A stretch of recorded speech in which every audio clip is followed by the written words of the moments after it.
My name's Angelo, and welcome to We Want Picks. And I'm here with Chris Riley. Chris Riley sets the Monkey Knife Fight strike lines. And if you don't know what Monkey Knife Fight is, it is daily fantasy. It's super fun. It's super easy. You come in here. Well, it's not easy anymore, but it's fun.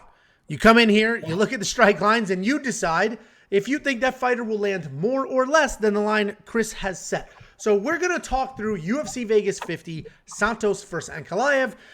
I'm going to point out some of my favorite picks and plays here. Chris is going to talk about some of the lines that he's had to move because your money has moved that line. And if you want to check it out, go to WeWantPicks.com/MKF.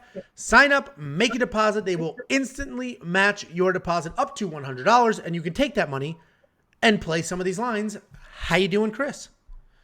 I am doing good. And you know what? You're a little wrong. You said it's not that easy, but we'll kind of wrap back to Knockout Kings this week, which I already know you guys are chomping at the bits. I just opened that up. I think we got some easy first prize money today, so we'll get to that later in the video. But I'm doing well, and it's good to be back. Apologize for my absence here because I have so many stupid little technical issues, and it is not characteristic of me, but I just can't avoid it sometimes, and I feel like an idiot, and I was unable to get onto the podcast last week, so that's my mistake. But it's awesome to be back this week.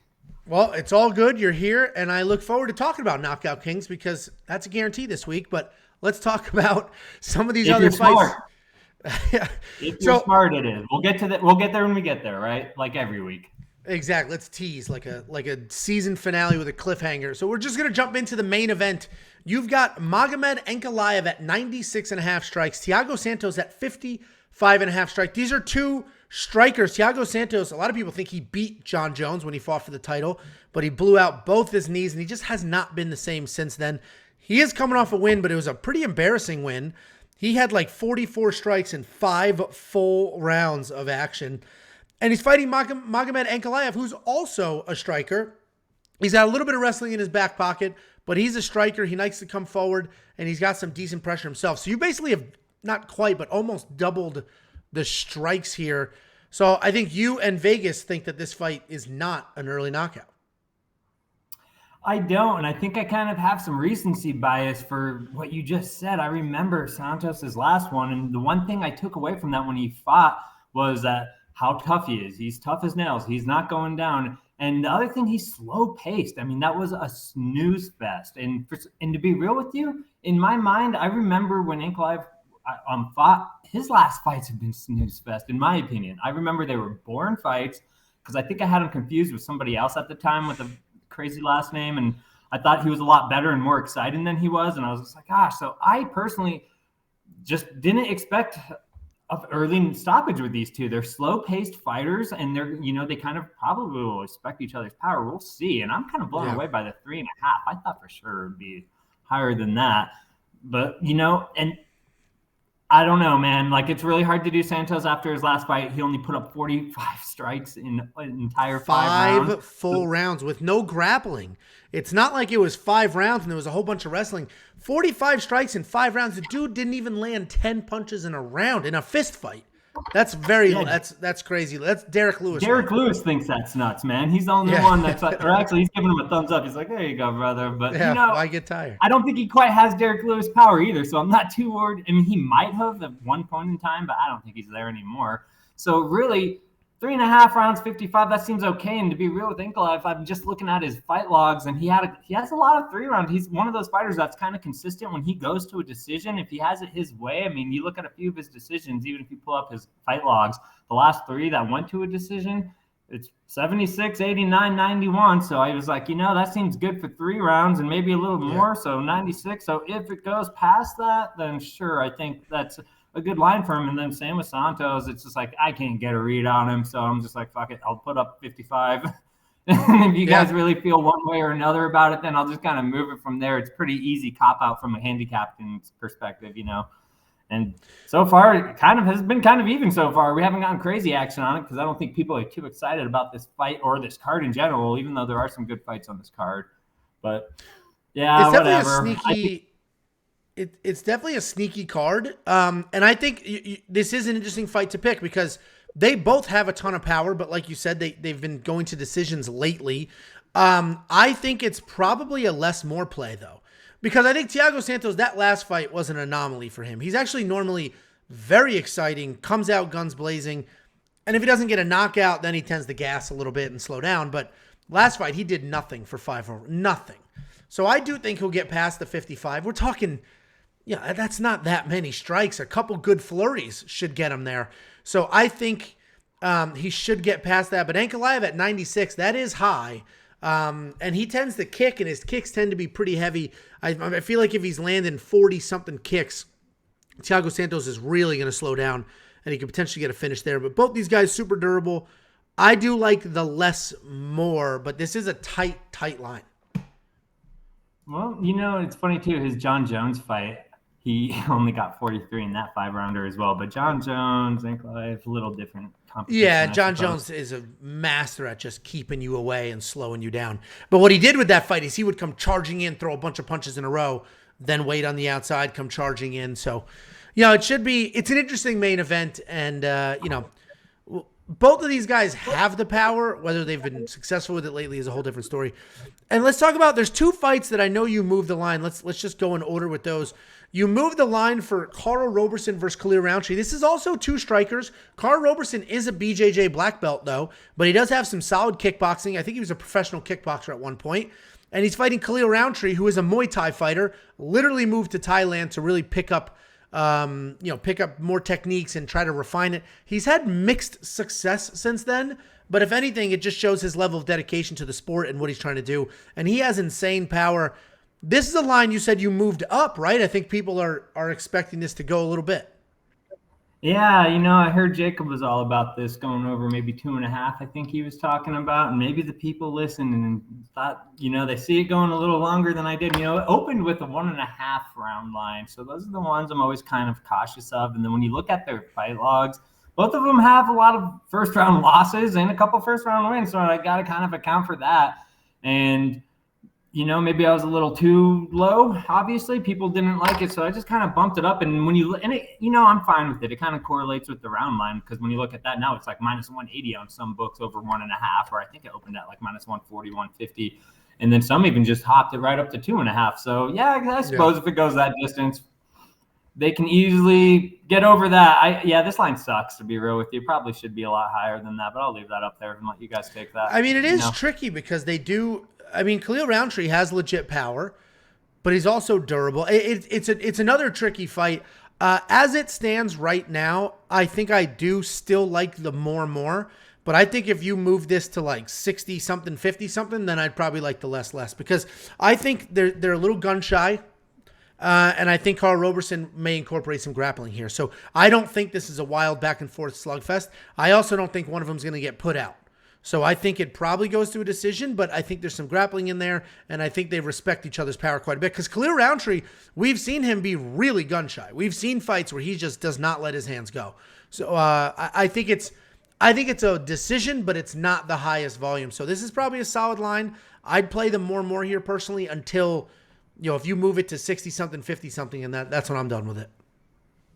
No, that makes sense. Like I said, when I opened up Robertson's fight log, man, it's just 1, 2, 3, 4, 5 of 7 fights, either he lost or won in the first round. So I'm just like, could this end in the first round? Sure. I'll just throw up a kind of lowish number, and you guys can play the fight, or kind of play how long you think the fight's going to go. So, and if you guys are on that page, then over makes sense, but shit could happen. So there you go. That's where this number is. I'm not going to go too high. These guys have a tendency to end the fights quick. So 100%. No, absolutely. They both can absolutely go at it. And then the other line, this is probably the most impactful fight of the entire night for a million different reasons. One, Alex Pereira is like world level kickboxer. He's famous for knocking out Israel Adesanya in a kickboxing match. The only person to ever do it. He's fighting Bruno Silva. Bruno Silva has been a knockout machine himself as of late. Bruno Silva is an actual MMA fighter, though, with a lot of MMA experience. Alex Pereira only has 5 MMA fights, but again, a ton of kickboxing experience. This is Pereira's second fight in the UFC. I think the UFC is hoping that him and Bruno slug it out. Alex knocks him out cold, and then they can just fast track Alex to a title shot in the UFC so that they can say, this man knocked out Israel Adesanya, right? I think that's what they're trying to do. I think Bruno Silva hits really hard. I think he's taken less damage over the years. And I think a lot of these kickboxers get really comfortable with those giant kickboxing gloves. And this is MMA, and those little gloves from Bruno, I actually think Bruno can have some success here. You lowered this strike line. I think it could go down even more. I don't think there's much fighting going on here. I suppose it will. I guess you know what the theory of it was is like when I set this one too is like I just know when these guys do throw punches, man, they throw them fast, and you got to remember like they add up. So if they have a couple flurries of punches that they don't by chance knock each other out, it's like they can get. God, yeah, that line's way too fucking high for Silver. God, enjoy that one, but. Who knows? I mean, he just went 3 rounds. They'll clear that. Well, and you have a valid point with the fast combinations because once they get going, they are going to let their hands go. I do think Bruno Silva may look to grapple a little bit. So I do think, he might come out there and say, screw it, I'm going to bite down my mouthpiece and make this fly. But between the two of them, Bruno Silva can wrestle and he can grapple. I have to imagine. He knows how good Alex Pereira is. We do. The whole world does. I imagine he might incorporate some grappling, but maybe not. I do think your round line is a little high here, but at the same time, Alex Pereira just went 2 rounds in his last fight. Bruno Silva, went almost 3 full rounds before he knocked out Andrew Sanchez. So it's possible there's some grappling mixed in, or they respect each other's power, and who knows, but I still think it's a less. But I don't think the line should be, what are you going to do, 10 and 12? You know what I mean? No, not even close. And that's the thing. I genuinely believe that Pierre can get over 41 in 1 round if they don't knock each other out because they throw that much volume. So it's just a matter of can they get to the second round? And if they do, you're going to be sweating your ass off if you have the under. So it's the truth, So, and then that's the other thing, too, that people forget about is these are just strikes, as we mentioned a lot on this, podcast. So if there is by chance any grappling, you're kind of fucked because like if he jumps on top of him and starts like doing little taps, those are counting and those are going up. So let's go, Bruno. Let's go ahead and get some takedowns because everyone's already spoken and they're taking the unders. And in that 3 rounds that he did go where he got the knockout, I remember that one because dude, that's when I was at the Hard Rock and me and my brothers had that parlayed with another one when I live streamed you at the Hard Rock. I remember that one because we were in the sports book and we were like, fuck, we lost. And then he just knocked his ass out in the 3rd round, and we were just doing backflips. It was a memorable trip altogether. So, hey, that kind of volume, he also can get to 58 easily in the middle, early second rounds. I just don't know the chins of these two very well because I haven't seen them very much. So, whatever. It's still a low line, and I'm always comfortable with that because it's not like these guys dance around like Santos and, kind of pick and choose their spots. They're just fucking – let's go. Let it go. Yeah, they'll definitely let their hands go. And you mentioned their chins, and that is the most meaningful fight on the entire card because of Knockout Kings. So anybody who's new to this, Knockout Kings is a game within Monkey Knife Fight. You pick any 3 fighters on the entire card, any 3, and if one of them wins by KO or TKO, you can 25% net profit. If 2 win by KO or TKO, you 2.5 times your money. If 3 win, you 6 times your money. I literally would never. Doing 3 is crazy. Spend that money elsewhere. I'm a big fan, tried and true, of just 1. And this week, you just have to. You have to double up Bruno Silva and Alex Pereira. You have one of these dudes, in all likelihood, is going to get KO'd or TKO'd. Certainly, Bruno Silva could submit Alex Pereira, and Alex could surprise people. He's training with Glover Teixeira. He's definitely grappling all day, every day, getting those rounds in. He's training with Wellington Turman. I imagine there's a knockout here, right? I'm assuming you're just expecting to take a bath on Knockout Kings this week. Which is fine. At these payouts, that's why it's – and because occasionally it doesn't happen like you said. I've had a couple times where I feel like Alonzo Mendenfield saved us. Everyone just doubled his fight and he choked the dude out. And, you just said the same thing. It's like that's very possible. Or the Sean O'Malley, remember the Sean O'Malley against the guy on this card? Chris, what's his name? Motino. Motino, yeah. It's like that was 30 seconds from not being a knockout. Yeah. So like crazier shit has happened. So I'm okay with it, but I have to agree with you, man. If you're gonna do something, I mean, this fight.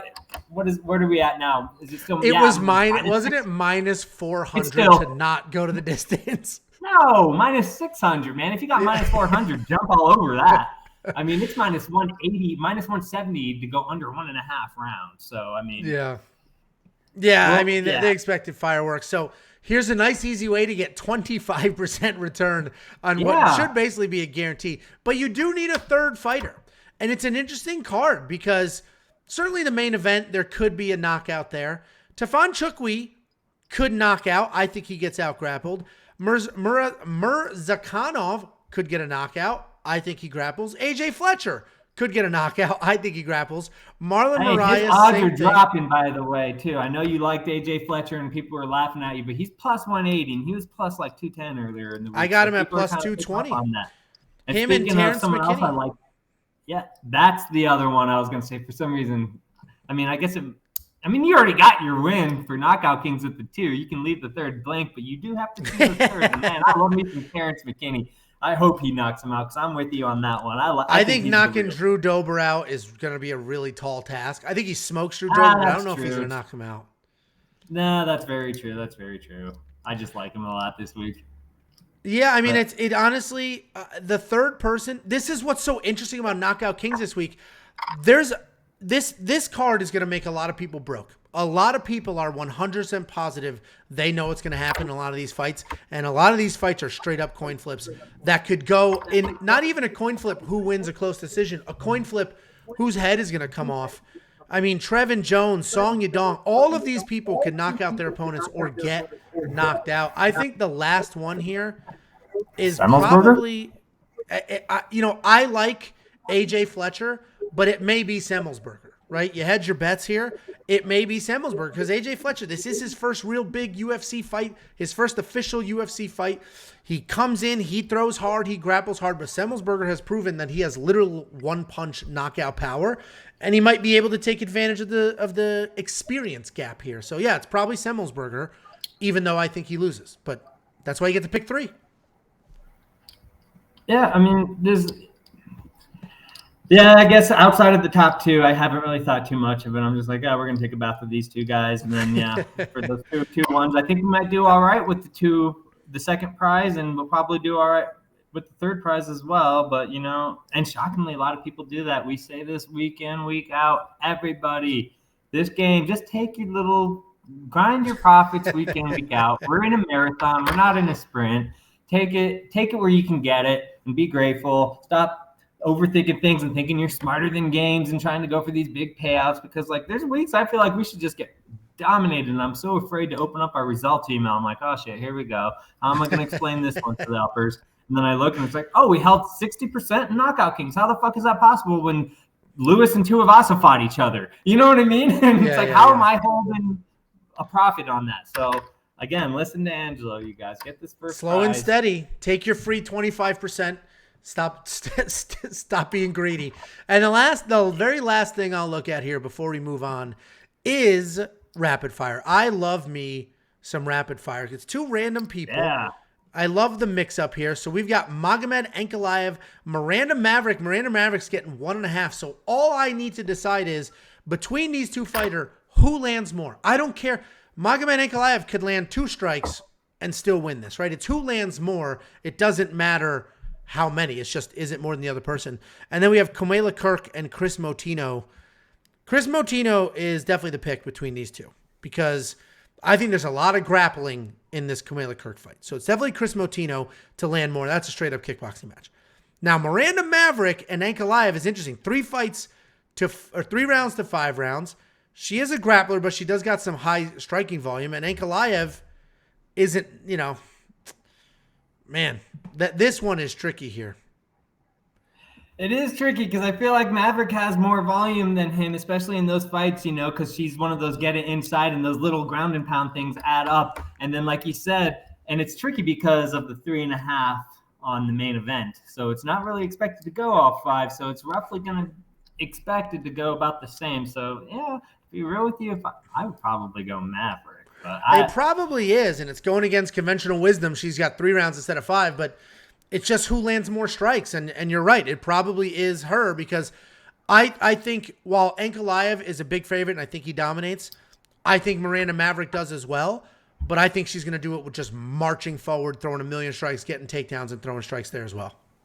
Exactly, and I don't think Ankalaev is going to do that to Santos. I don't think he's going to start the fight. He'll pick him apart with long kicks, probably. You're going to pick them apart, feel each other out, dance around like all those fights, which is why I'm personally a fan of that fight, getting to the second and third round and have wagers on that myself. But Maverick, no, that bell's going to ring and it's going to be charge and go. And from there, yeah.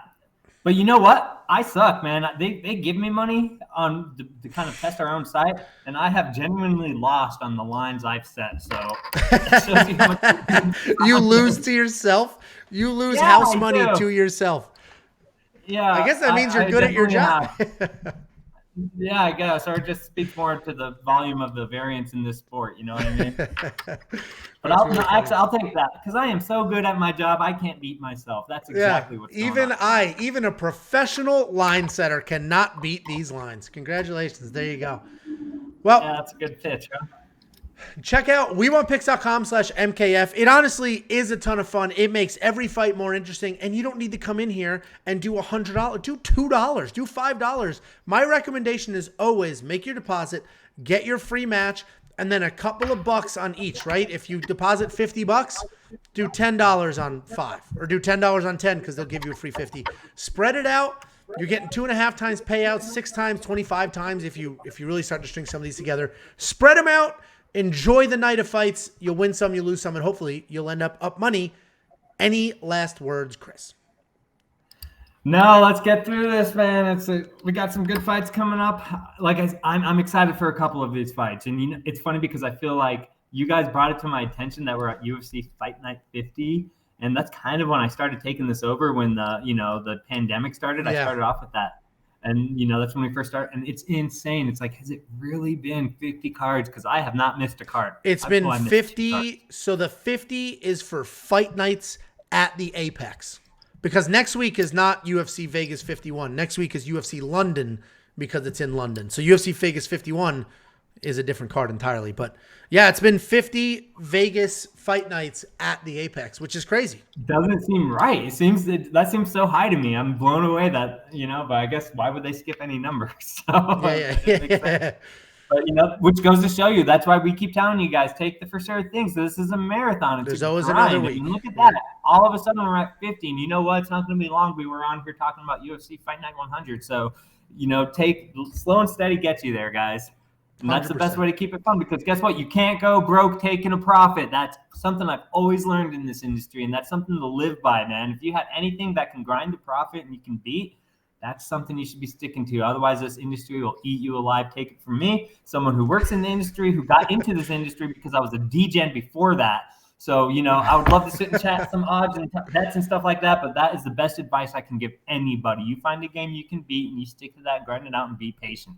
That's the best method to success. And that's been your handicapping tip this week by your friend Chris here at Monkey Knife Fight. Well, this card, I live that way, so I definitely appreciate the feedback there. And this is a week where a lot of people are going to go broke. A lot of people that are taking me, for example, Terrence McKinney. I'm almost positive he's going to win, but if Drew Dober knocks him out, well, this is the type of week where some crazy stuff like that is going to happen. We have some good-sized favorites and then a whole bunch of pick'ems. And that's exactly the type of week where all of a sudden the underdogs are out and we've got some problems. So it'll be a lot of fun. Monkey Knife Fight is a safe way to put some money on these, enjoy them. You don't even care who wins or loses. You're just rooting for action or, get them out of there as quickly as possible.